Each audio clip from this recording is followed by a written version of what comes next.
What is going on, everybody? Welcome to Sports Talk with Bros. We're here today to discuss the All-Star voting, who got voted in. And today, Bryce Harper. Bryce Harper gets voted for the National League right fielder to start in the game, and it's just not the way it should be. He's clearly in a huge slump this season. He's batting .218. It's been discussed all around Major League how he's been very poor this season, how he is struggling insanely. So why does he deserve to start in the All-Star game? The voting is kind of a joke, you know? For people to just vote their favorite players, that's not fair. That's not how it should be. He's not deserving to start in the All-Star game this season. I like Bryce Harper. He's good for the game of baseball. He's exciting when he's hot, when he's, on top of things in the years past. He's exciting.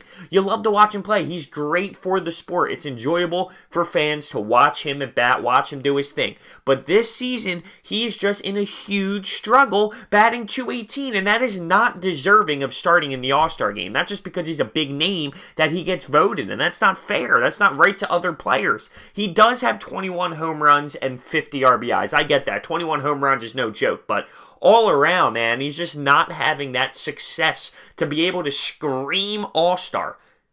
Because everyone's talking about how poorly he has been this season. So why is that deserving of starting in the All-Star game? Now, I went around and I looked. I looked at other outfielders in the National League and, who is deserving it. And you go to the Brewers with guys who made the All-Star team, but they're not starting, right? So like Yelich, Kane's batting .290, Yelich .285. These guys are good players and deserving more than Bryce Harper to at least start.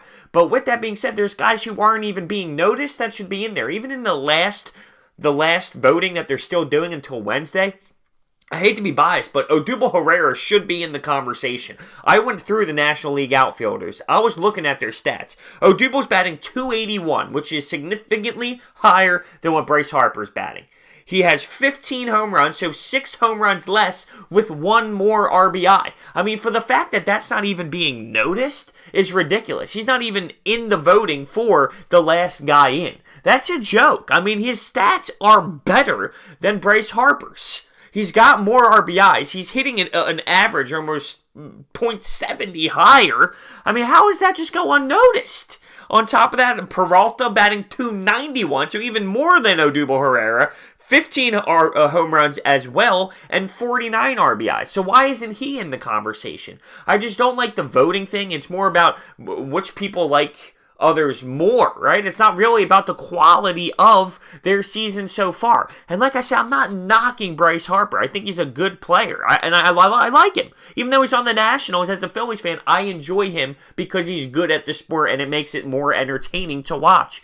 But this season, the way he has struggled hitting the baseball, he's not deserving of starting in the All-Star game. I really do think. You look at the other fielders that are just on the reserves. Yelich, Kane. Why do those guys not deserve to play out in the outfield? Why is Odubel not being considered? I just find that insane.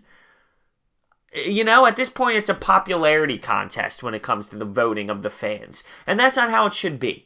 That's not how it should be. It should be based off of your play so far in the first half. And I just find it unfair that that's not how it is. It's based off of big names, popularity, and that's why he gets voted. He's the face of the NL. You get the notification on teams that are selected. Mike Trout and Bryce Harper are the faces of each team. The guy who's batting .218, is the face of the All-Star game. Come on. That's not how it should be. So, let me know your thoughts and opinions on this one. Hit the thumbs up button, subscribe, comment down below. I just find it a little ridiculous that somebody batting .218 is the starting right fielder for the All-Star game when you have guys close to batting .300 behind them. Interesting. Thank you guys for watching. I will see you next time.